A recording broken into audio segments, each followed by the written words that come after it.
We got a corona ambulance there. A corona. A corona injury. That's right. Okay, right. Here's the tree I photographed last year for its blossom. You check out one of my quickies. Right. But this is how the blossom is before it actually pops open. Can you see? The sun's just behind us now. That's what it looks like before it actually opens, before it pops. You get little sprouts on the top. See, the blossom has to produce before the blossom falls off, for then the leaves to produce from the said blossom. It's like a two-stage process almost, isn't it? But this is the tree, pre-blossom, which I photographed last year as part of my quickie series on Warren and Tears box. Yeah, it was on that channel I did me quickies on.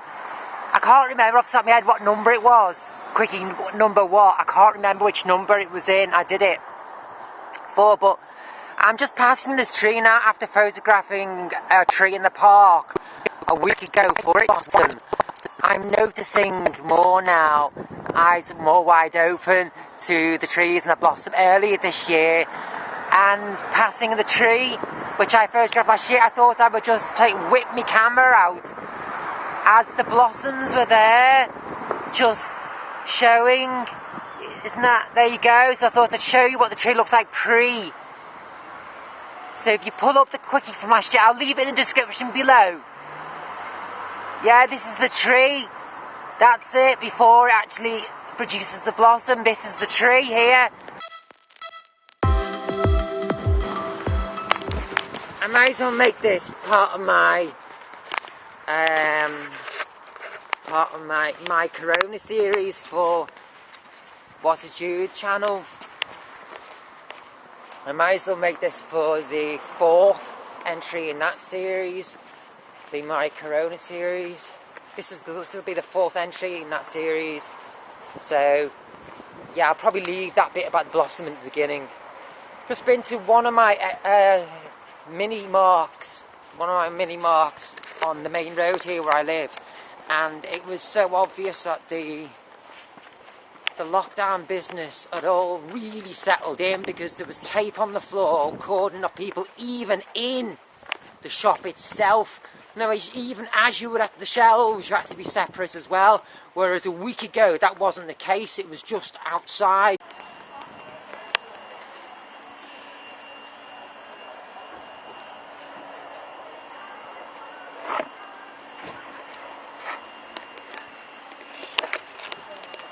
Oh, we've got lions, you're joking. Yeah, he's not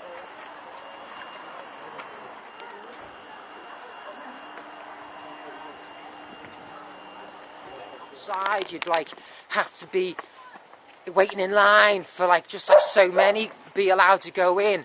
But now it's really hardened. It's yeah, because that was really strange. I did notice last week when I was at the co-op in Walsey Village when I got that meat joint. That was where I noticed we had to wait outside to only allow so many in. And then once we were in the store, we were allowed to stand right next to each other as we were at the shelves. I noticed that contradiction then in the first episode for this series. As I'm speaking now, I'm still editing the 3rd entry for the series. Yeah, this will be the 4th. If only the Mersey knew, hey. But, yeah, it's, apart from the fact that I can't go for a cup of coffee at a cafe, I don't go to the cinema on my own anyway. I stopped doing that a long time ago. I used to do that, but really that's only how it's affecting me, this business, this so-called onset of a virus. It's all a load of rubbish. I was saying to my chemist the other day, right, and that is a tale in itself. They've given me 2 weeks worth of medicine, so I don't even have to go into the chemist for 2 weeks. Get that? I came out with 2 bloody, you sell cheap cider in massive torpedo sizes. I came out with 2 of them full of me medicine. That was bizarre. That was so bizarre. What was I even saying? What the hell was I even saying then? About... I forget what I was saying now. Before I went off on a tangent about medicine. That's like about going to the cinema. That really doesn't affect me. It's really just going for a coffee. That's how that affects me. Can't really pop out to go have a break from the house. Just to get like a half an hour refresh away from my address. Half an hour, because every cafe is closed. It's just the little mini express stores on our high streets which are still open. You just don't know what's going on because you're here at the river. It's only when you come off and you go actually beyond. We're at the bowling green here, and there's there. You saw a car whiz by to here. There's the Mersey River. That's giving you scale where we are, how close it is to where people live day to day. Oh, the bloody wind's playing hell with the microphone. How else is it affecting me? Because I can still buy my tobacco as usual. The little mini marts, they sell everything. 24-hour garage, that's not been affected. That's still open 24 hours. That doesn't close for 1 or 2 hours. It's just the evening time when the mini marts close early. That's the only way they're affected. But if you don't leave it, if you don't go as late to them as you would normally, really, it's just, as I say, going to, like, when you want to go out during the day for lunch or for a coffee.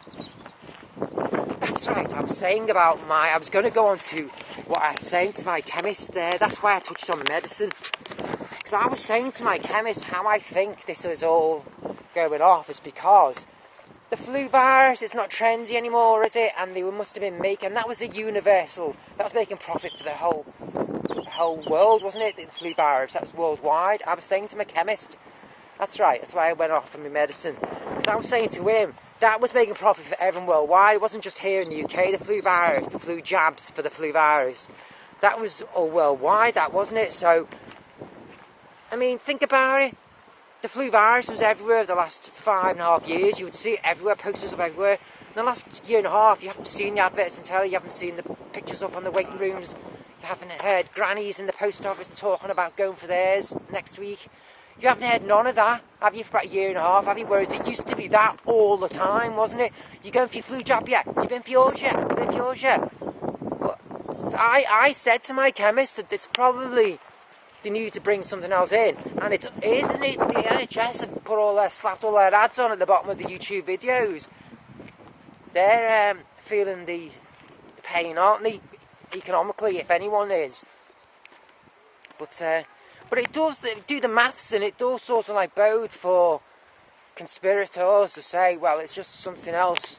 It's just something we've had to introduce to keep the NHS from failing, basically, and for medical rooms all around the world from failing.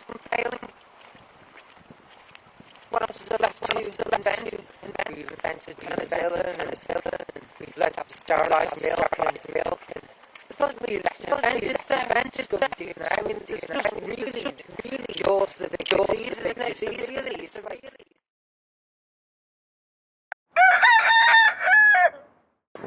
You wouldn't recognise them, would you? Either before and after. You don't. The blossom is just so overwhelming, isn't it? Silly, really, isn't it? Silly.